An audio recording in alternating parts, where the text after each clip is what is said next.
Bonjour à tous, c'est Clément de BetPerf, c'est l'heure de la grande finale de l'Euro 2020 et donc on se retrouve pour une nouvelle vidéo où on va parler du match qui oppose l'Angleterre à l'Italie.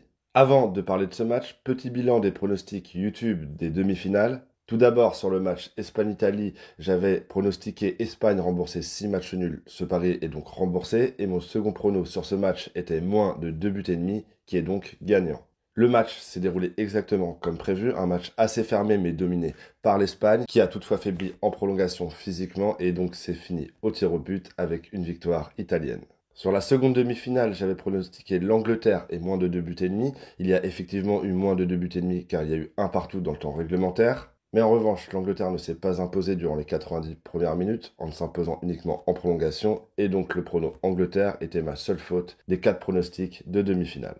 Allez, c'est parti, on va parler du match Italie-Angleterre. L'Italie est cotée à 3,20, le match nul est coté à 3,10 et une victoire des Anglais est cotée à 2,70. Ce match qui va se dérouler dans un contexte assez particulier car pour une finale, l'Angleterre joue à domicile et en plus de ça, les Italiens n'auront que 1000 spectateurs venus d'Italie présents et Wembley sera donc tout acquis à la cause des Anglais et ce qui explique notamment pourquoi l'Angleterre est favori sur les cotes.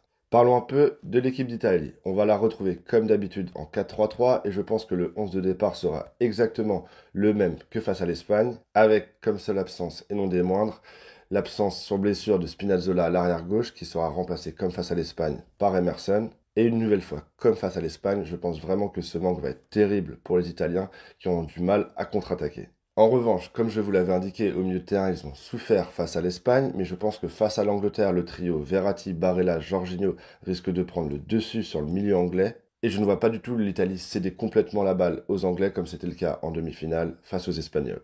En face, les Anglais vont se présenter dans l'habituel 4-5-1. Au milieu de terrain, comme je vous l'ai dit, je les vois souffrir. Par contre, en attaque, leurs individualités va d'après moi faire beaucoup de mal à l'Italie qui va avoir du mal à contenir des joueurs comme Sterling ou Kane qui sont de véritables stars, ce que ne possédait pas l'Espagne en attaque. On passe directement à mon premier pronostic. Je vois un match fermé mais avec quand même quelques buts et même si je ne vois pas 4 ou 5 buts dans ce match, je vous conseille de miser sur plus d'un but et demi qui est coté à 1,60. En effet, je vois quand même au minimum 2 voire 3 buts sur ce match et je trouve ce pari complètement value.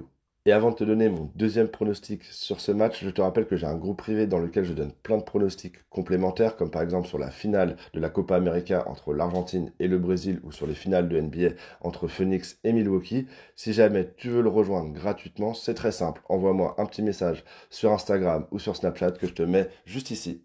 Et c'est parti pour mon second pronostic, le plus important. Je vais vous donner mon avis sur le rapport de force entre les deux équipes.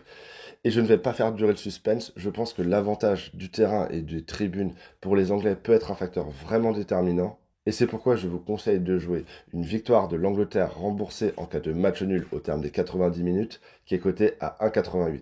Je ne vois pas spécialement l'Angleterre mettre une grosse domination à cette équipe italienne, mais je pense que sur des petits détails, ils ont des individualités plus fortes en attaque et que cela va faire la différence au niveau du score. Mais en revanche, si jamais l'Angleterre ne gagne pas au terme des 90 minutes et qu'il y a un match nul et donc que ce pari est remboursé, je vois tout à fait l'Italie capable d'arracher la compétition au penalty car ils ont un gardien Donnarumma qui n'a jamais perdu une seule séance de tir au but et qui pourrait donc à nouveau faire des miracles. Merci de liker cette vidéo si elle t'a plu et comme d'habitude, le plus important, merci de t'abonner et d'activer la petite cloche de notification, ça me donne beaucoup de force et ça te permettra de ne rater aucune de mes prochaines vidéos car on se retrouve très rapidement sur YouTube. Je te souhaite une bonne soirée et de bons matchs. Salut!